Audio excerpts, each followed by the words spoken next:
TNN-TV کی بین الاقوامی خبروں کے ساتھ میں ہوں وقار حسین۔ کینیڈا کی پابندیوں کے جواب میں 43 کینیڈین شہریوں کو پابندیوں کی فہرست میں داخل کر کے ان کے روس میں داخلے کو دائمی ممنوع قرار دے دیا گیا ہے۔ اس حوالے سے مزید جانتے ہیں۔ روسی وزارت خارجہ نے سیاسی حکام سمیت 43 کینیڈین شہریوں کے روس میں داخلے پر پابندی لگا دی ہے۔ وزارت خارجہ کے جاری کردہ تحریری بیان میں کینیڈا کے ماہ مئی میں روسی کمپنیوں کے اعلیٰ سطحی منتظمین اور ان کے کنبوں کے افراد پر پابندیاں لگانے کی یاد دہانی کروائی گئی اور کہا گیا ہے کہ اس فیصلے کے جواب میں 43 کینیڈین شہریوں کو پابندیوں کی فہرست میں داخل کر کے ان کے روس میں داخلے کو دائمی ممنوع قرار دے دیا گیا ہے۔ مذکورہ افراد کی فہرست جاری کر دی گئی ہے۔ فہرست میں بعض وزارتوں، وزارت عظمیٰ، دفتر کے حکام، حزب اقتدار، لبرل پارٹی کے نمائندے، وفاقی و علاقائی شعبوں کے حکام، اسکولوں اور یونیورسٹیوں کے ملازمین اور سیاسی ماہرین شامل ہیں۔ بیان میں کہا گیا ہے کہ کینیڈا انتظامیہ روس مخالف سیاست پر عمل پیرا ہے، لہٰذا روسی فریق اوٹاوا کے مخاصمانہ اقدامات کے سدباب کا حق محفوظ رکھتا ہے۔ واضح رہے کہ روس نے 21 اپریل کو امریکہ کی نائب صدر کیملا ہیرس اور میٹا کے منتظم اعلیٰ مارک زکربرگ سمیت 29 امریکی اور 61 کینیڈین شہریوں کا روس میں داخلہ ممنوع قرار دے دیا تھا۔ برطانیہ اور کینیڈا کے وزرائے اعظم کے مابین یہ بحث ہوئی کہ کس کا طیارہ سب سے چھوٹا ہے۔ مزید جانتے ہیں اس رپورٹ میں۔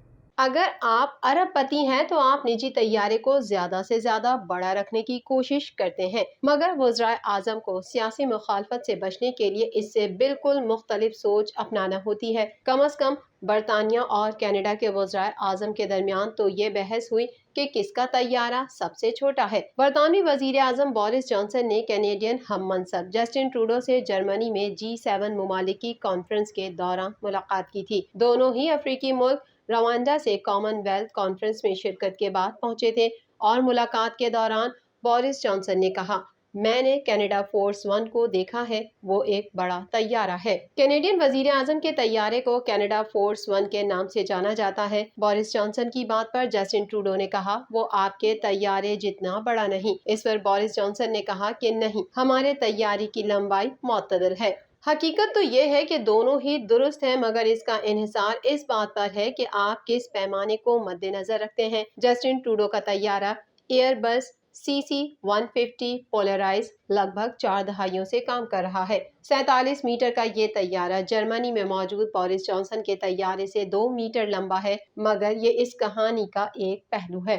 بورس جانسن کا طیارہ ویجر برطانوی فضائیہ کا وہ طیارہ ہے جسے کبھی فضا میں ایندھن بھرنے اور اہم مسافروں کے سفر کے لیے استعمال کیا جاتا تھا۔ اس کی مجموعی لمبائی 60 میٹر کے قریب ہے اور اسے برطانوی شاہی خاندان بھی استعمال کرتا ہے۔ اس وقت یہ طیارہ روانڈا میں ہے، جہاں شہزادہ چارلس کامن ویلتھ کانفرنس میں شرکت کے لیے موجود ہیں، تو بورس جانسن کا طیارہ در حقیقت جسٹن ٹروڈو کے طیارے سے بڑا ہے۔ مگر جرمنی میں بورس جانسن ایک چارٹرڈ طیارے سے پہنچے تھے جس پر برطانوی پرچم پینٹ کیا گیا ہے اور اس کی لمبائی 45 میٹر ہے۔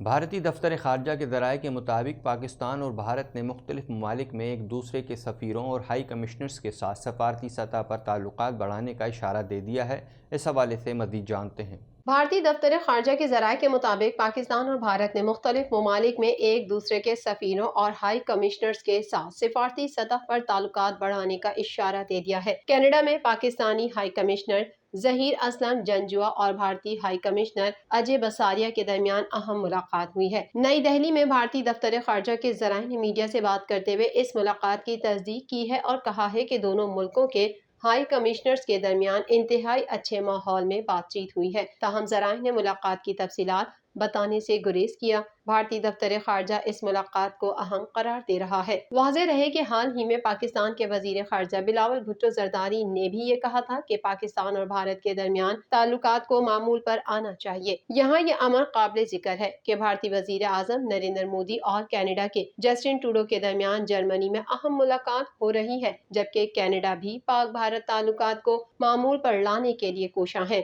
واضح رہے کہ اجے بساریا تقریباً 2 سال پاکستان میں بھارت کے ہائی کمشنر رہ چکے ہیں۔ انہیں اگست 2019 میں اس وقت پاکستان سے واپس بھیج دیا گیا تھا جب بھارت میں مقبوضہ کشمیر پر غاصبانہ قبضہ کر لیا تھا، جس کے بعد بھارت نے اجے بساریا کو کینیڈا میں ذمہ داریاں سونپ دی تھیں۔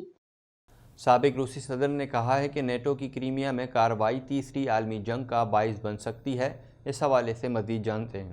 روس کے سابق صدر نے کہا ہے کہ نیٹو کا کرائمیا پر حملہ روس کے خلاف اعلان جنگ ہوگا۔ رائٹرز کے مطابق سابق روسی صدر نے کہا کہ نیٹو کی کرائمیا میں کارروائی تیسری عالمی جنگ کا باعث بن سکتی ہے۔ انہوں نے کہا کہ نیٹو کے کسی رکن ملک کی طرف سے جزیرہ نما کرائمیا پر کوئی بھی تجاوز روس کے خلاف اعلان جنگ کے مترادف ہے، جو تیسری عالمی جنگ کا باعث بن سکتا ہے۔ ایک نیوز ویب سائٹ سے گفتگو میں روسی صدر نے کہا، ہمارے لیے کرائمیا روس کا ایک حصہ ہے اور اس کا مطلب ہے کہ ہمیشہ کے لیے ہے۔ اس لیے کرائمیا پر قبضہ کرنے کی کوئی بھی کوشش ہمارے ملک کے خلاف اعلان جنگ ہے۔ انہوں نے کہا، اور اگر یہ نیٹو کے ایک رکن ملک کی طرف سے کیا جاتا ہے تو اس کا مطلب ہے پورے شمالی بحر اوقیانوس کے اتحاد کے ساتھ تصادم، تیسری عالمی جنگ یعنی ایک مکمل تباہی۔ روس کی سلامتی کونسل کے ڈپٹی چیئرمین میدیدوف نے مزید کہا کہ اگر فن لینڈ اور سویڈن نیٹو میں شامل ہوتے ہیں تو روس اپنی سرحدوں کو مضبوط کرے گا اور جوابی اقدامات کے لیے تیار ہو جائے گا۔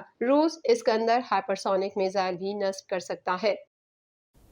امریکی ریاست میزوری میں خوفناک ٹرین حادثے میں 3 افراد ہلاک اور 50 سے زائد زخمی ہو گئے۔ زخمیوں کی حالت تشویشناک ہونے کے باعث ہلاکتوں میں اضافے کا خدشہ ہے۔ مزید جانتے ہیں اس رپورٹ میں۔ امریکہ کی ریاست ٹیکساس میں ایک ٹرک سے 46 تارکین وطن کی لاشیں برآمد ہوئی ہیں۔ غیر ملکی میڈیا کے مطابق ٹیکساس کے علاقے سان انطونیو میں ایک لاوارث ٹرک سے 46 تارکین وطن کی لاشیں ملی ہیں۔ پولیس حکام کے مطابق ڈرائیور ٹرک کا ایئر کنڈیشن کام نہیں کر رہا تھا اور نہ ہی ٹرک میں پینے کے لیے پانی موجود تھا، جبکہ ڈرائیور ٹرک چھوڑ کر فرار ہو گیا تھا۔ 3 افراد کو حراست میں لے لیا گیا ہے۔ تمام افراد ممکنہ طور پر بہتر مستقبل کی تلاش میں انسانی اسمگلروں کی مدد سے امریکہ آئے تھے۔ حکام نے ہلاک ہونے والوں کی قومیتوں کے حوالے سے کچھ نہیں بتایا۔ مزید تحقیقات جاری ہیں۔ امریکی ریاست میزوری میں خوفناک ٹرین حادثے میں 3 افراد ہلاک اور 50 سے زائد زخمی ہو گئے۔ زخمیوں کی حالت تشویشناک ہونے کے باعث ہلاکتوں میں اضافے کا خدشہ ہے۔ حادثہ تیز رفتار ٹرین کے کراسنگ پر کھڑے ٹرک سے ٹکرانے کے باعث پیش آیا۔ ٹرین میں 250 مسافر موجود تھے۔ تصادم اتنا خطرناک تھا کہ 8 بوگیاں الٹ گئیں۔ ریسکیو اداروں نے زخمیوں کو پہلے ایک اسکول میں منتقل کیا جہاں ابتدائی طبی امداد دی گئی۔ TNN TV کے نیوز بلیٹن میں فی الحال اتنا ہی۔ مزید خبروں اور اپڈیٹس کے لیے دیکھتے رہیے TNN TV۔